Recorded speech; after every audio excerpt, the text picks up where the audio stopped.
আসসালামু আলাইকুম। আজ রান্না করছি সুগন্ধে ভরপুর ঝরঝরে চিংড়ি পোলাও, যার প্রতিটি চালের দানা থাকবে একদম আলাদা আলাদা। আর চিংড়ি হবে নরম, রসালো এবং স্বাদে ভরপুর। খুব সহজ কয়েকটি ধাপে দেখাবো কিভাবে ঘরেই রেস্টুরেন্টের মতো এই দারুণ চিংড়ি পোলাও তৈরি করবেন। বেশ কয়েকটা ছোট ছোট টিপস থাকবে পুরো রেসিপি জুড়ে। যদি রেসিপিটি ভালো লাগে তবে অবশ্যই সাবস্ক্রাইব করে সাথে থাকতে ভুলবেন না প্লিজ। তো চলেন আজকের মূল রেসিপিটি ধাপে ধাপে উপভোগ করি।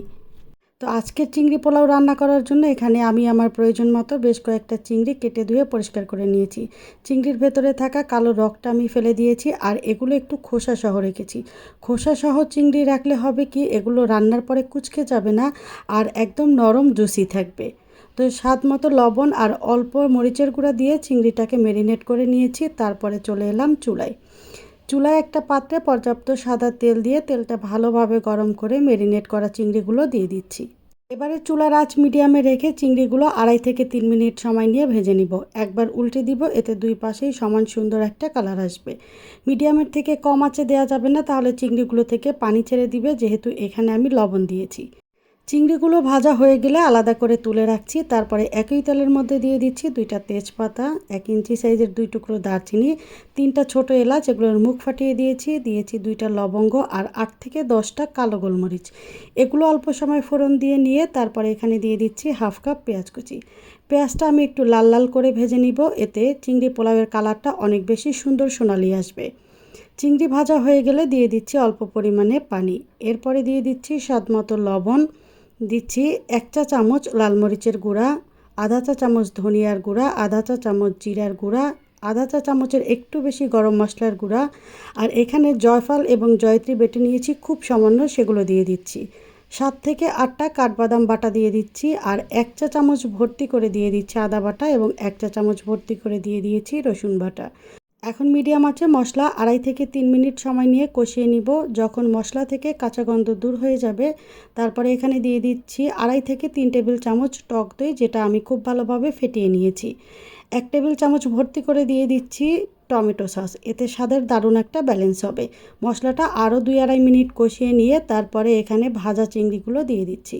চিংড়ি ভালোভাবে রান্না করার জন্য এখানে খুব সামান্য পানি দিয়ে দিচ্ছি। তারপরে খুব সুন্দর করে নেড়ে চেড়ে মিশিয়ে নিয়ে ঢাকা দিয়ে রান্না করব 3 থেকে 4 মিনিট। খুব বেশি সময় রান্না করার দরকার নেই, বেশি সময় রান্না করলে চিংড়িগুলো তখন রাবারি হয়ে যায়। তো চিংড়িটা রান্না করা হয়ে গিয়েছে, এখন আমি যতটা সম্ভব তেল মশলা আলাদা করে চিংড়িগুলো তুলে নিচ্ছি। চিংড়িগুলো তুলে নেওয়ার পরে কড়াইতে যে তেল মশলা আছে তার মধ্যে আমি দিয়ে দিচ্ছি 200 গ্রাম চিনি গুঁড়া চাল। চালটা আমি আগেই ভালোভাবে ধুয়ে পরিষ্কার করে নিয়েছি।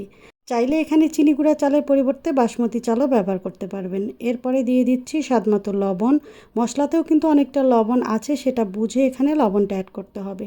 খুব ভালোভাবে চালটা ভেজে নিব, একদম ঝরঝরে হয়ে যাওয়া পর্যন্ত। চালটা যত ভালোভাবে ভাজা হবে চিংড়ি পোলাওটা কিন্তু ঠিক ততটাই ঝরঝরে হবে। চালটা ভাজা হয়ে গেলে এখানে আমি ফুটন্ত গরম পানি এবং গরম দুধ ব্যবহার করেছি চালের দ্বিগুণ পরিমাণ, মানে আমি 200 গ্রাম চালের বিপরীতে 400 গ্রাম পানি ব্যবহার করেছি। তো এখন আমি সব কিছু খুব সুন্দর করে সেট করে দিয়ে ঢাকা দিয়ে অপেক্ষা করব চালটা খুব ভালোভাবে ফুটে আসা পর্যন্ত। যখন চালটা এভাবে ফুটে পানিটা গায়ে গায়ে চলে আসবে, তখন এখানে দিয়ে দিচ্ছি আগে থেকে রান্না করে রাখা চিংড়িগুলো। এরপরে চালের সাথে একটু ভালোভাবে মিশিয়ে নিয়ে তারপরে উপর থেকে বেশ কয়েকটা কাঁচামরিচ দিয়ে দিচ্ছি। বেশ কিছু কাজু বাদাম দিয়ে দিচ্ছি, আর দিচ্ছি বেশ কিছুটা কিশমিশ। সব কিছু আবারও আলতো হাতে ভালোভাবে মিশিয়ে নিব। এরপরে চুলার আঁচ একদম লোতে রেখে দমে রাখবো ঠিক 10 মিনিট। এই সময়ে আমি ঢাকনার ছোট ছিদ্রটা বন্ধ করে দিব, এতে ভেতরের ভাপটা বাইরে চলে আসবে না, আর চালগুলো খুব সুন্দর করে সিদ্ধ হয়ে যাবে। ঠিক 5 মিনিট পরে চালগুলোকে উপর নিচে করে দিব, এতে উপর এবং নিচের চালগুলো সমানভাবে সিদ্ধ হবে। এরপরে আবারও ঢাকা দিয়ে অপেক্ষা করব ঠিক 5 মিনিট। ঠিক 10 মিনিটেই চালগুলো পুরোপুরি সিদ্ধ হয়ে যাবে এবং দারুণ ঝরঝরে হবে। খুব সহজ এবং মজার একটা রেসিপি। বাসাতে ট্রাই করতে পারেন এবং ফিডব্যাক জানাতে পারেন। রেসিপিটি ভালো লাগলে লাইক, কমেন্ট এবং শেয়ার করে রাখতে পারেন। দেখা হবে অন্য কোনো রেসিপিতে। ততক্ষণ পর্যন্ত ভালো থাকবেন। আল্লাহ হাফেজ।